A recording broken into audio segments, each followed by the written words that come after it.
Hello guys, welcome to everybody in my video class. I am Atul Sharma. प्यारे बच्चों, प्यारे साथियों, जैसा का न्यू सेशनल में जो टॉपिक स्टार्ट किया गया है, प्रोनाउन यानी पार्ट्स ऑफ स्पीच। प्रोनाउन के पार्ट 2 में आज का जो वीडियो का टॉपिक रहेगा वो द प्रोनाउन यानी syntax of pronoun part 2। Part 1 में प्रोनाउन की definition and kinds of pronoun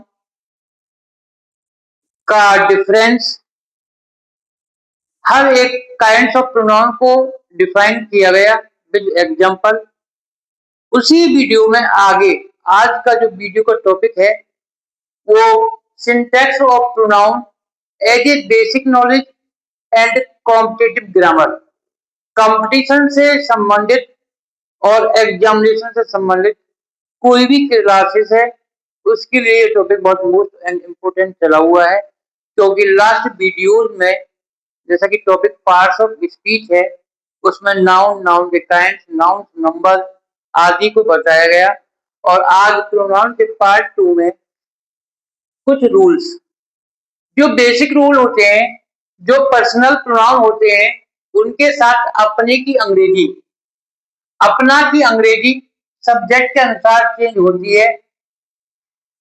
जैसे आई के साथ अपने की अंग्रेजी माई, वी के साथ अपने की अंग्रेजी अवर, यू के साथ अपने की अंग्रेजी योर, ही के साथ अपने की अंग्रेजी हिज, सी के साथ अपने की अंग्रेजी हर, दे के साथ अपने की अंग्रेजी there.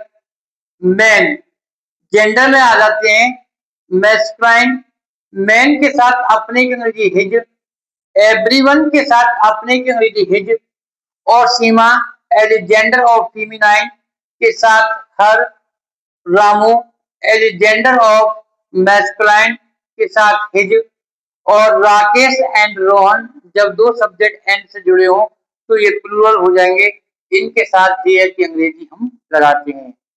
As a example, I should do my work duty, मुझे अपनी ड्यूटी करनी चाहिए, तो आई के साथ अपने की अंग्रेजी माई, एज ए एग्जाम में और कंपटीशन में यहाँ आई शुड डू के साथ अपने की अंग्रेजी ट्रांसलेशन में आई के साथ अपने की अंग्रेजी माई का यूज करेंगे, जैसा कि ऊपर एक चार्ट के अकॉर्डिंग मैंने भी आपको समझाया है, क्लियर किया है। We have changed our clothes, हम अपने कपड़े बदल चुके हैं, तो वी के साथ अपने की अंग्रेजी अवर। और नेक्स्ट ध्यान रखना, वन के साथ अपने की अंग्रेजी हमेशा वंस आती है। इंटरमीडिएट बोर्ड क्लासेस में क्वेश्चन आ जाता है one should do his duty. तो प्यारे बच्चों आपको ध्यान देना है, वन सिंटेक्स का टॉपिक बन जाता है वन शुड डू, कई बार एग्जाम में पूछा भी गया है one should do his duty, तो वन के साथ अपने की अंग्रेजी वंस आती है। They should do their duty, they के साथ अपने देयर आएगी। She is singing her song, वह अपना गाना गा रही है, सी के साथ अपने की अंग्रेजी हर आती है क्योंकि जेंडर फेमिनाइन है। He was doing his work, he के साथ अपने की अंग्रेजी की जाती है। एज ए ट्रांसलेशन में कोई भी आप सेंटेंस बना रहे हो तो जो हमारे पर्सनल प्रोनाउन है इनके साथ अपने की अंग्रेजी हमको क्या यूज करनी होती है, इस चार्ट और एग्जाम्पल के थ्रू ये मैंने आपके सामने क्लियर की। अब आता है नेक्स्ट रूल में, एक दूसरे की अंग्रेजी के लिए ईच अदर, केवल दो व्यक्तियों के लिए या दो वस्तुओं के लिए ईच अदर का प्रयोग किया जाता है, एवं वन एंड अदर दो से अधिक के लिए यूज होता है। एज ए एग्जाम्पल बोर्ड में आता है, सिंटेक्स में आ जाता है कभी कभी, Jack and John have one and other. आपको मालूम है जब दो सब्जेक्ट एंड से जुड़े हैं तो दो व्यक्तियों के लिए अपने की अंग्रेजी क्या आएगा, ईच अदर आएगा। तो आपको ये सिंटेक्स में और ऐसे कंपटीशन में या एग्जामिनेशन के बेस में आपको इस प्रकार क्वेश्चन को समझना है। तो दो के लिए जैक एंड जॉन दो व्यक्ति हो गए, एंड से जुड़ा हुआ है तो यहाँ पर ईच अदर आएगा। और बॉयज बहुत सारे हो गए, दो से अधिक के लिए अपने की अंग्रेजी one and other, boys abuse one and other, लड़कों ने एक दूसरे को गाली दी। तो लड़के बहुत सारे हो गए, प्लूरल हो गया, तो एक दो व्यक्तियों के बीच ईच अदर और 2 से अधिक के लिए वन एनोदर का यूज होता है। आपको ये कंफर्म करना है, ध्यान देना है। नेक्स्ट रूल के अकॉर्डिंग प्रोनाउन में आइदर और नाइदर, या तो या ना तो, ये पॉजिटिव वर्ड है, ये नेगेटिव वर्ड है। आइदर और नाइदर का प्रयोग दो व्यक्तियों या दो वस्तुओं आदि के लिए होता है। इसके लिए वर्ब, अब ध्यान देना है, इसके लिए और आइदर और नाइदर इन दोनों के लिए जो वर्ब होगा वो सिंगुलर नंबर में ही आती है।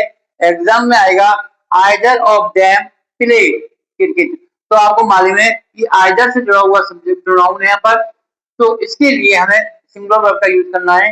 Either of them pledge cricket. Next आता है neither of the two boys laugh, तो यहाँ पर लाफ नहीं आएगा, क्या आएगा, लाफ्स आएगा, क्योंकि अभी मैंने आपको क्लियर किया है आइदर और नाइदर से जुड़े हुए जो प्रोनाउन है, आइदर और नाइदर के आने पर जो वर्ब होगी वो हमेशा सिंगुलर नंबर में ही आती है। इसी में नेक्स्ट रूल को आगे बढ़ाते हैं प्यारे बच्चों।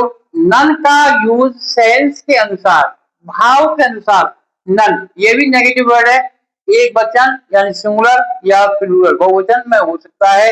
एग्जांपल के through, none of his pens, none 2 से अधिक के लिए होता है, तो नन ऑफ हिज पेन्स यहाँ पर जो वर्ब है इसके सेंस के अकॉर्डिंग क्या गया, वर्ब अवेलेबल। तो प्यारे बच्चों, आज की इस वीडियो क्लास का जो टॉपिक रहा सिंटैक्स ऑफ प्रोनाउन को ध्यान में रखते हुए 11th और 12th क्लास या अदर कंपटीशन में या बोर्ड एग्जामिनेशन में हमें प्रोनाउन से कनेक्टेड यदि कोई क्वेश्चन पूछे जाएंगे तो इस प्रकार पार्ट 1, पार्ट 2 और आगे पार्ट 3 वगैरह में प्रोनाउन के आगे टॉपिक को भी समझाया जाएगा। सभी बच्चे इन टॉपिकों को भी केयरफुली वॉच करें और एग्जामिनेशन के प्रिपेयर के अकॉर्डिंग जो बच्चे प्रोनाउन में गलतियां करते हैं, अपने की अंग्रेजी बुलाने में गलती करते हैं, वो उस चार्ट के अकॉर्डिंग और एग्जाम्पल के अकॉर्डिंग इस टॉपिक को क्लियर कर सकते हैं। सभी बच्चे वीडियो को बड़ा केयरफुली वॉच करें और इससे इंग्लिश की जो लाइव क्लासेस है वो 1 अप्रैल से 8 बजे, शाम को 8 बजे कंटिन्यू वे में चलेंगी और स्टार्टिंग से जो ट्रांसलेशन है या पार्ट्स ऑफ स्पीच है या एक्टिव है या पैसिव है, डायरेक्ट एंड इनडायरेक्ट का टॉपिक है, उसको स्टार्टिंग से शुरू किया जाएगा। लेकिन वीडियो क्लासेस को आप भी कंटिन्यू वॉच करते रहें और अपने टॉपिक को इसका क्लियर कर सकते हैं। Thank you, have a nice day.